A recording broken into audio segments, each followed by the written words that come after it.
A patient in intensive care can display perfectly normal vitals until they suddenly flatline. Global markets can post record highs the day before they crash. A complex system looking stable on paper differs from a system that is actually healthy.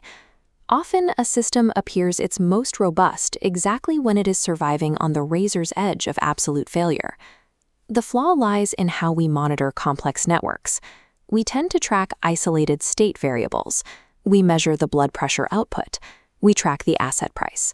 A single number provides zero context regarding a system's proximity to its breaking point. It tells you where the system is, but it tells you nothing about the structural limits containing it. While that primary metric remains green, unmeasured relational variables are often deteriorating in the background. The system is burning through its safety reserves to keep that one number looking normal. Measuring an isolated state variable without mapping the physical constraints and the shrinking reserve margins leaves the observer completely blind to an impending systemic death.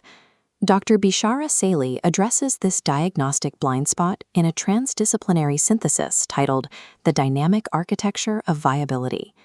The paper argues that biological life and the survival of any adaptive system should not be analyzed as a hierarchy of physical substances. Instead, survival is a historically recursive loop of relational roles. A living cell is a self-producing system. The physical matter passing through it changes constantly, but the organization itself is actively conserved. This relational process of survival can be mapped using a universal 7-function grammar. This grammar isn't arbitrary. It aligns with a precise combinatorial mathematics geometry that links perception, environment, and physical reserves. By mapping these specific relational roles mathematically, observers can predict structural collapse long before the localized metrics fail. This diagram maps the biological viability loop. It shows how available energy gradients are extracted and converted into organized work. Energy alone is chaotic. It requires constraints to channel work along specific pathways, maintaining boundaries and preventing immediate decay. Once that boundary closes, it establishes an internal beneficiary, the organism itself. Suddenly, outside outcomes matter because they threaten or support the internal structure. The organism uses perception to detect relevant differences in its environment, sensing a chemical gradient, a shift in temperature, or a predator. Massive streams of environmental data are then compressed into action-guiding signals.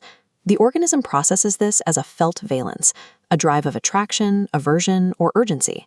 The system regulates its actions to adjust to these feelings. By taking action, the organism permanently alters the world field around it. The results of that action are written into memory and learned behavior, updating how the system will respond to future environmental data. This continuous recursive loop is the engine of viability. It is how any adaptive network sustains itself against thermodynamic decay. This chart translates that biological loop into Saheli's 7 distinct variables: constraint, margin, state, disturbance, perception, regulation, and options. These are relational roles that depend entirely on one another to exist. They are not physical anatomy. They form a mathematical structure known as the phanoplane. It organizes these 7 variables into perfectly balanced interlocking geometry. The phanoplane operates on strict triadic logic. Every single line within the geometry connects exactly 3 interdependent functions. The line connecting constraint, margin, and state represents the geometry of physical viability. You cannot understand the system's state without knowing its structural constraints and the distance to its failure margin. The line connecting constraint, perception, and regulation dictates systemic governance. The physical rules determine what can be perceived, which in turn dictates how the system can regulate. This mapping is built on the rigorous logic of a 3-dimensional binary vector space, where each line is a triple whose vectors sum to 0. 3 independent binary distinctions guarantee exactly 7 non-zero positions.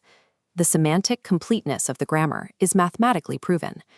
Because the geometry is rigidly interlocked, a hidden failure in one node will mathematically cascade through its connected triads. We can apply the phanogrammar to a highly complex biological crisis, tracking septic shock in an intensive care patient. First, we map the state node to the patient's current blood pressure and organ perfusion trajectory. We map the constraint node to the patient's absolute metabolic limits and physical vascular architecture. We map the margin node to their remaining cardiovascular reserve and the time left before irreversible organ injury occurs. Medical interventions, like high-dose vasopressor drugs, can artificially prop up the patient's blood pressure, keeping that state variable looking healthy. This creates a fatal diagnostic blind spot. The normal blood pressure hides the fact that the physiological margin, their reserve capacity, is completely depleted. Relying only on the state variable leads to sudden, unpredicted mortality because the underlying geometric relationship between constraint, margin, and state has already broken. We see the same failure in the state perception options triad. Fragmented monitor data creates clinical tunnel vision. It supplies state metrics but fails to illuminate any actionable therapeutic paths. Complex system collapse occurs when we aggressively optimize a single metric node at the expense of its geometric triad. This diagram illustrates how the grammar expands beyond a single physical body to planetary scales. The macro loop operates in two directions. Global conditions flow downward as constraints upon populations, while localized actions flow upward to solidify into culture and institutions. This multi-layered structure is vulnerable to loop entrapment. A subsystem becomes highly efficient at conserving itself by systematically consuming the margins and options of the larger surrounding field. Consider a financial crisis response. A market rescue might successfully stabilize asset prices, repairing the localized state variable, by entirely draining public sector liquidity and long-term trust, destroying the margin of the wider society. In ecology, a local fishing industry can operate at peak economic coherence, meeting all its internal state metrics, while silently exhausting the thermal tolerance and reproductive margin of the coral reef it relies on. These subsystems look mathematically stable in their localized triads, but they achieve that stability by exporting disabling costs to the broader environment. Mathematical viability functions as a systemic parasite if it achieves localized stability by consuming the life ground it relies upon. This matrix outlines a major epistemological problem. How do you reliably measure variables like margin or disturbance without falling victim to metric capture? The framework requires triune aspect process monism. A system must be measured through three irreducible windows simultaneously. The first-person window measures the intrinsic, subjective felt valence and physical urgency of the organism. The second-person window tracks the participatory domain. It measures co-regulation, relational trust, and mutual responsiveness between actors. The third-person window provides the objective, extrinsic measurement of structural organization, physical constraints, and data. Reducing any one window to the others destroys causal data.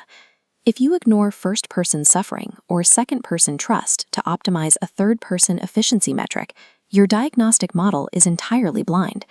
This requires a final normative test for any system to be deemed successful, the life coherence standard. True viability requires an organization to enlarge capacity and future option space across the entire affected field without exporting harm or consuming the margin of other scales. Exceptional mathematics and combinatorial geometries provide a precise diagnostic grammar, but long-term survival is ultimately determined by an ability to responsibly navigate the relational geometry of life.